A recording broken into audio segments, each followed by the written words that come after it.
La tradicional entrevista del sábado a la tarde en Pipo Radio.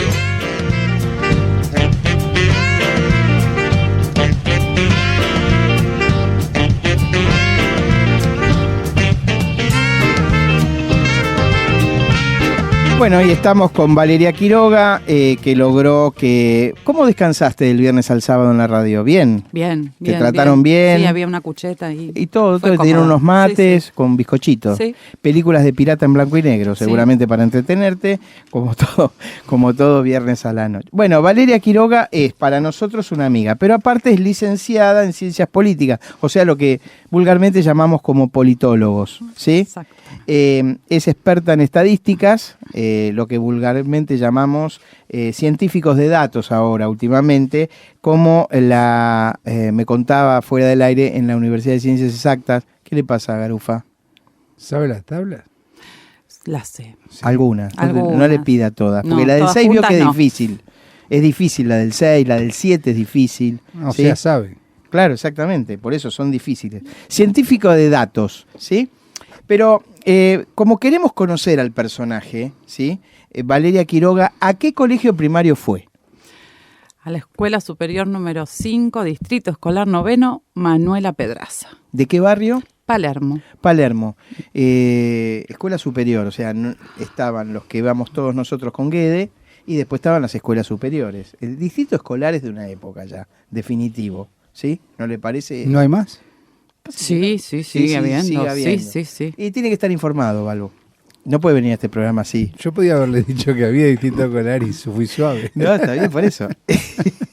Escúcheme, ¿y el primario le quedaron amiguitas así era o no? Sí.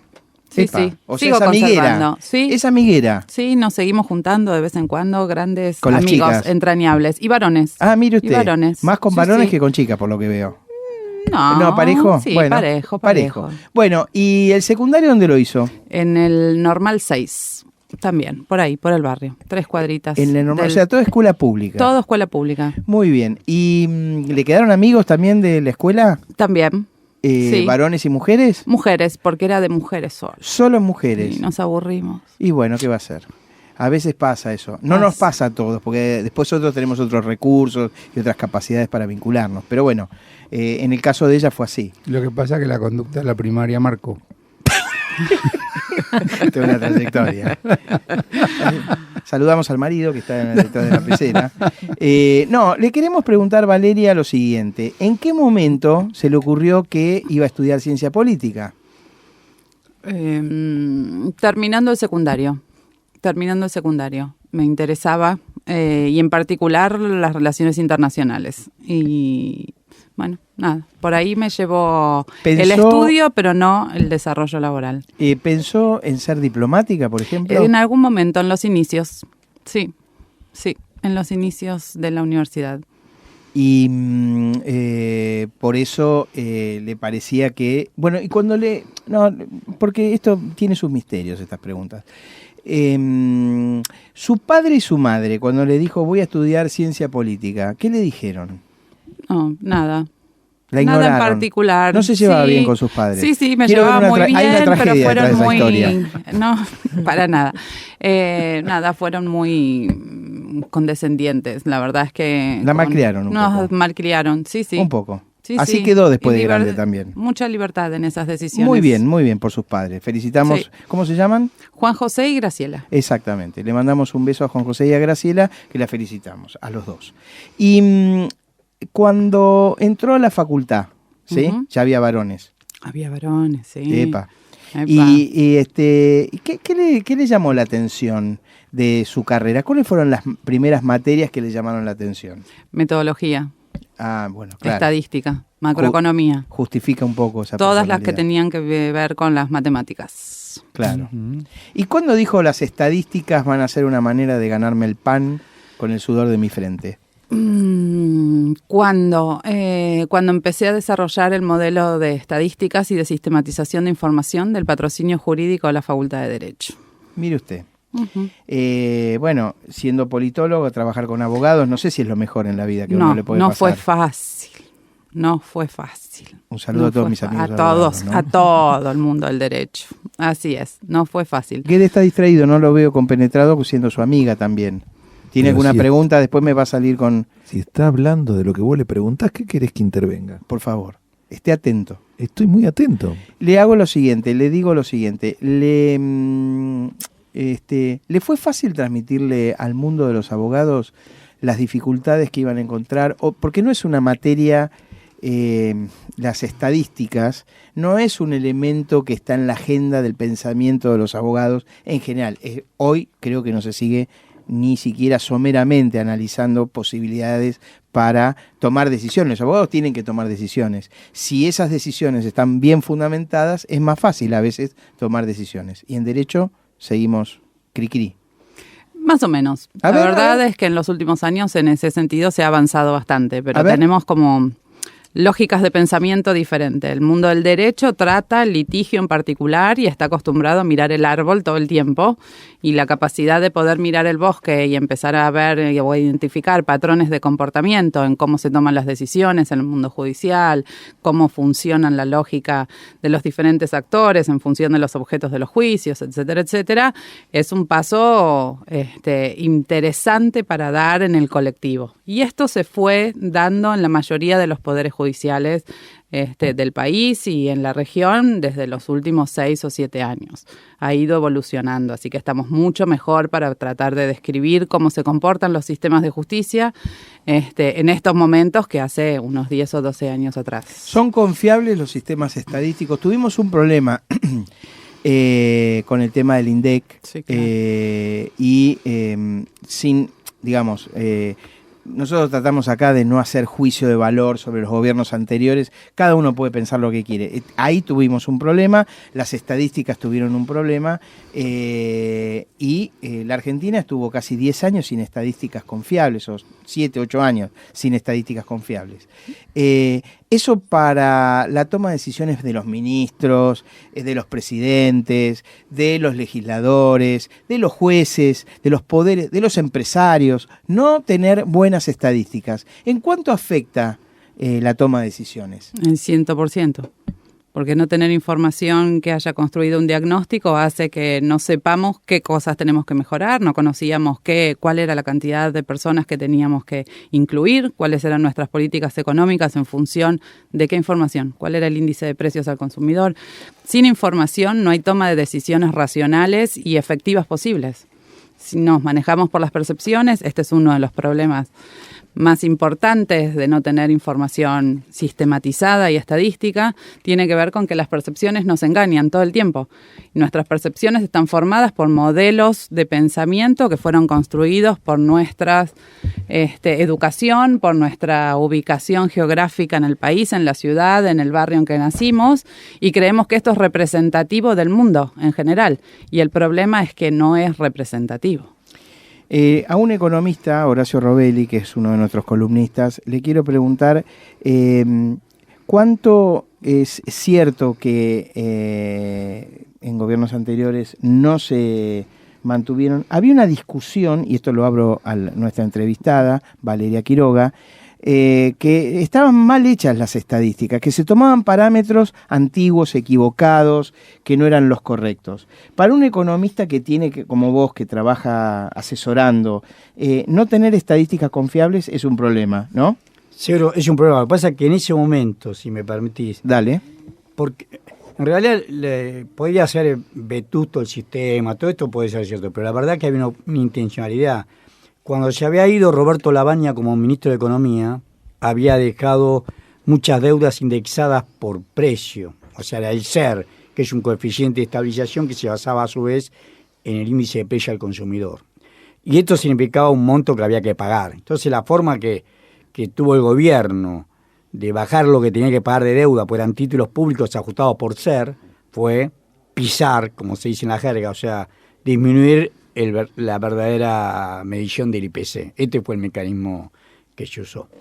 Y ¿hay modelos antiguos y modelos más modernos para llevar adelante estadísticas confiables? Sí, por supuesto, porque el conocimiento va evolucionando. Entonces hay construcciones hoy de indicadores que tienen, por ejemplo, el acceso a la justicia. Bueno, los indicadores tradicionales miden el acceso a la justicia con el set de indicadores mirando solamente la oferta. Y hoy se plantea que estos set de indicadores son incompletos y que tendríamos que empezar a pensar la construcción de indicadores que midan el acceso a la justicia desde la demanda o por lo menos integrarlos. Bueno, con la canasta de precios pasa lo mismo. Hay un montón con la pobreza. Hay una discusión de cuáles son las metodologías correctas para empezar a medir la pobreza. Por supuesto que esto evoluciona porque el conocimiento va avanzando y hay que incluirlo en estas construcciones que hemos hecho previamente. Y cuando dicen que durante un tiempo se tomaban datos, por ejemplo, de la ciudad de Buenos Aires o se tomaban datos de Santa Fe para tomar decisiones, esto hoy, ¿las provincias han normalizado esta relación con las estadísticas? Hay un avance también en eso. Cada provincia tiene su propia Dirección General de Estadísticas, como lo tiene la Ciudad de Buenos Aires, y cada uno de estos integra el Sistema Nacional de Estadísticas de la República Argentina, y ya ha habido en estos últimos años de normalización del INDEC un trabajo liderado en ese sentido por tratar de sumar a las provincias para que haya mucha mayor información del resto del país y que no solo la información relevada en Ciudad de Buenos Aires o en grandes centros urbanos fuera la que representaba la información nacional. Lo que vos estás relatando y lo que marcaba recién Robelli, lo que a mí siempre me entra en la duda es, cuando vos modificás la forma de medir, ¿cómo hacés después para poder comparar? Y en este caso, si nosotros teníamos un INDEC pre-kirchnerismo, con un tipo de medición, otro INDEC kirchnerista, y ahora tenemos un INDEC, para llamarlo de alguna manera, macrista, todos los indicadores están sustentados por distintas bases, entonces son incomparables. Entonces yo no puedo comparar la pobreza del 2019 con la pobreza de 1975, ni con la pobreza del 2011. Entonces ahí empieza toda ¿cómo haces para equilibrar? ¿O hay un sistema por el cual, bueno, listo, equilibro para que sea comparable los datos históricos? Hay metodologías que te permiten ensamblar las series históricas para poder componerlas en su totalidad cuando los métodos de medición intertemporales han variado. ¿Sí? Claro. Hay métodos para hacer esto. ¿Y quién hace esto? Y bueno, especialistas ahora en el INDEC, por ejemplo. Claro, ahora en diferentes lugares o áreas específicas que estén cambiando las metodologías de mediciones. ¿Sí?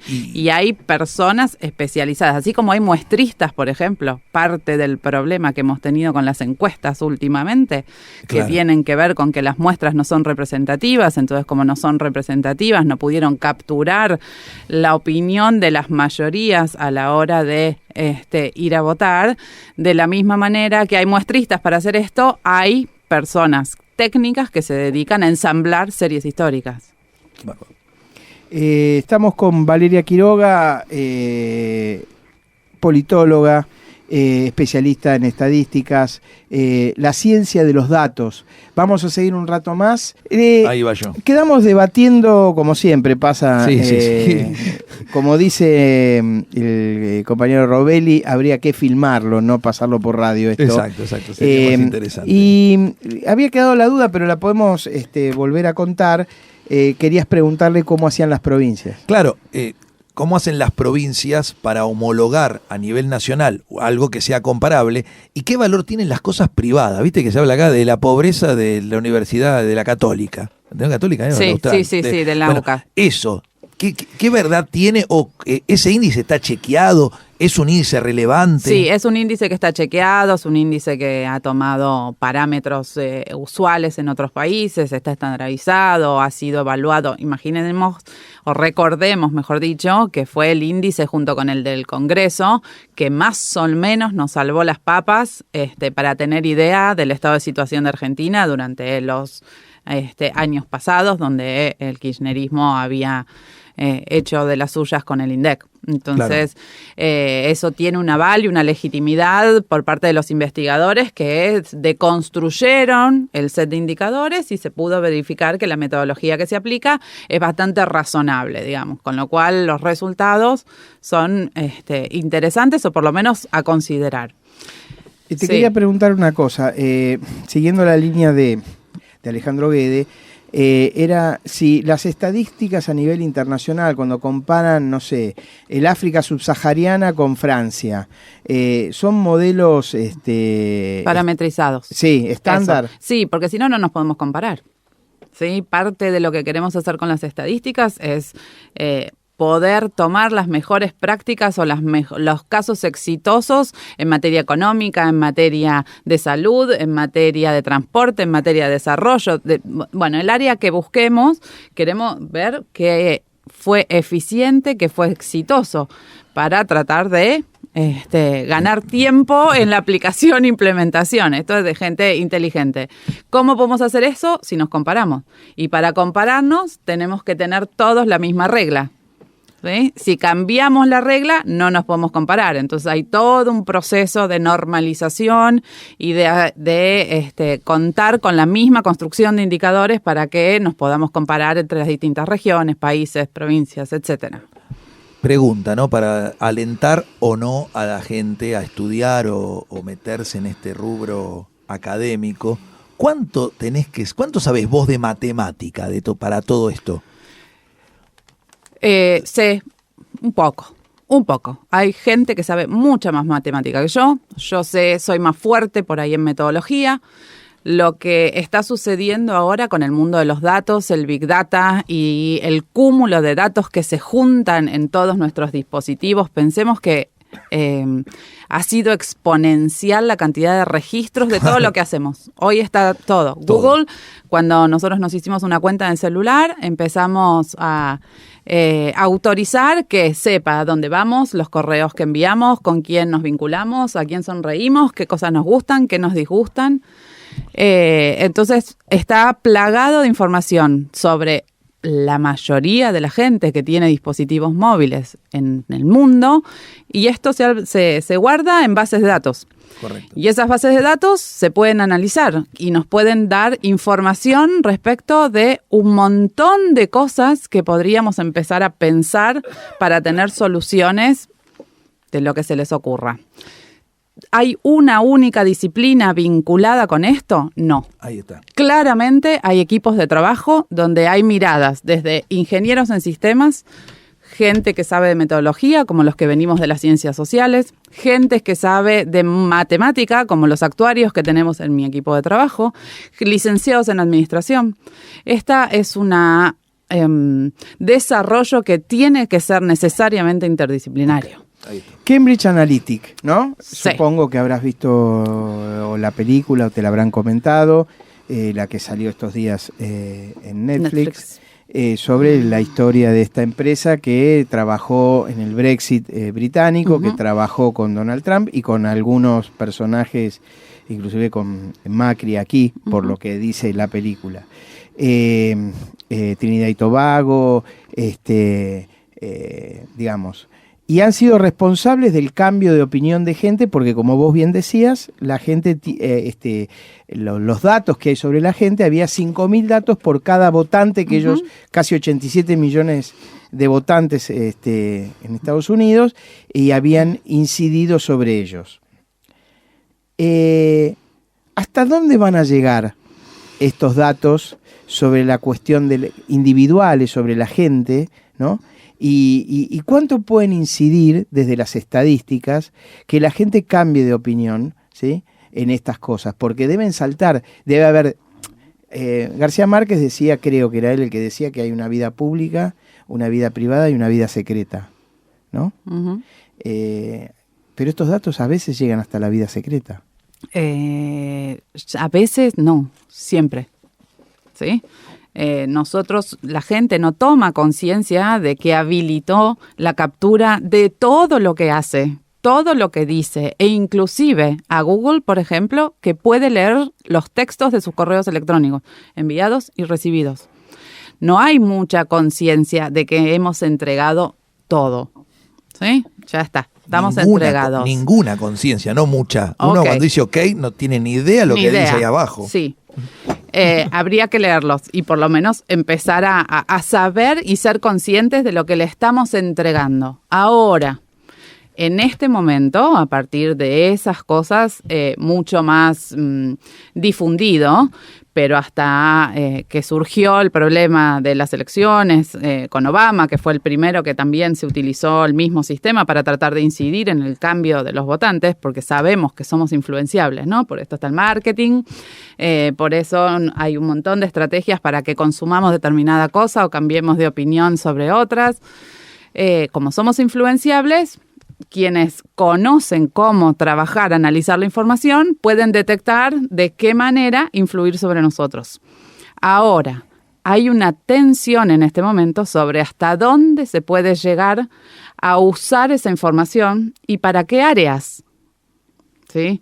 Porque una cosa es que puedan influir sobre la manera en que vamos a votar y otra cosa, por ejemplo, es influir sobre hábitos alimenticios que hagan que la población pueda extender su probabilidad de años de vida, porque deberíamos comer más sanos. Claro, sí, porque uno siempre piensa que la influencia es maligna. Claro. Podría haber una buena influencia Una buena, también. totalmente. Ahora, ¿quién determina eso de la buena y la Bueno, mala?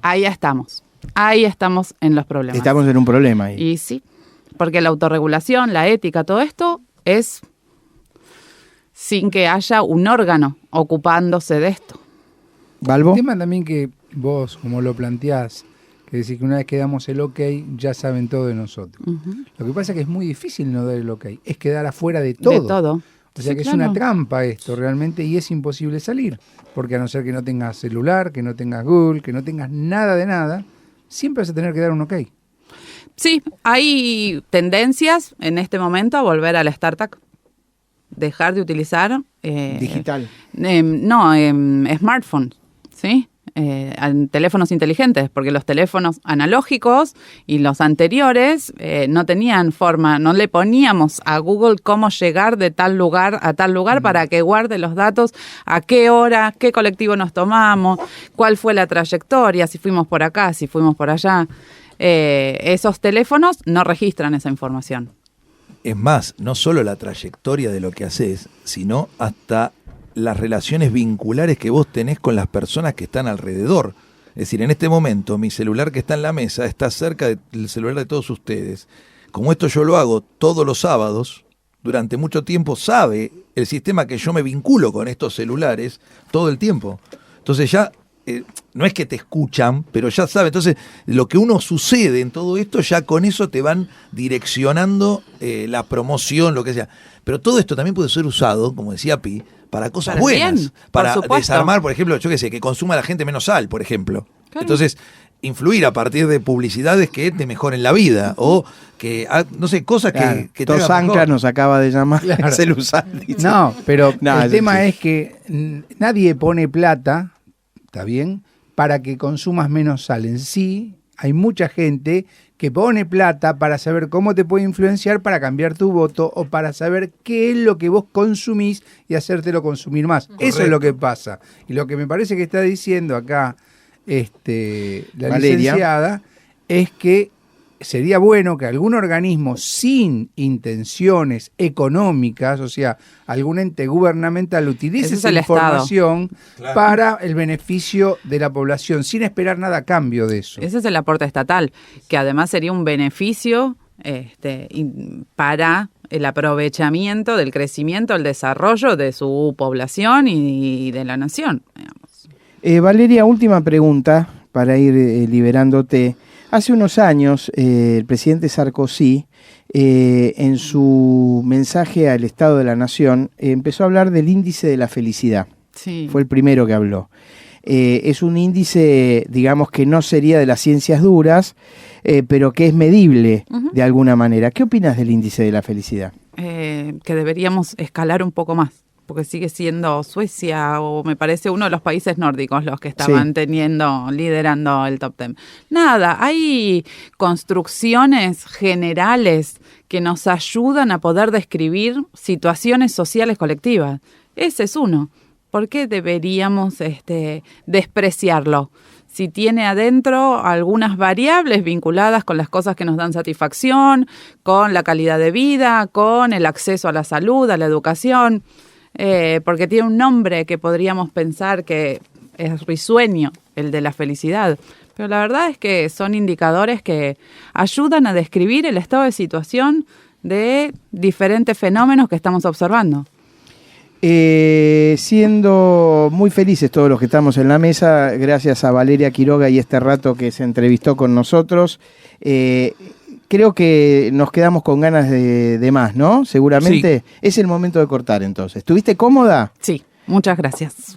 Una pena. Una pena, no es nuestra tarea que No la era su gente nos intención. entreviste. Claro, Soltale los exactamente. grilletes ya. Exactamente. Ya podés. Pero puede volver a su casa. Le mandamos un Sí. saludo a toda su familia. Está bien, ¿sí? Logramos que se quedara del viernes al sábado. La entrevistamos. Valeria Quiroga, gracias por haber venido. A ustedes por la invitación. Vamos a la música, ¿te parece? Un ratito a la tanda. ¿Dónde vamos? A la tanda. Pipo Radio, con Juan José Pi de la Serna. Sábados de 17 a 19 por Radio UBA, FM 87.9.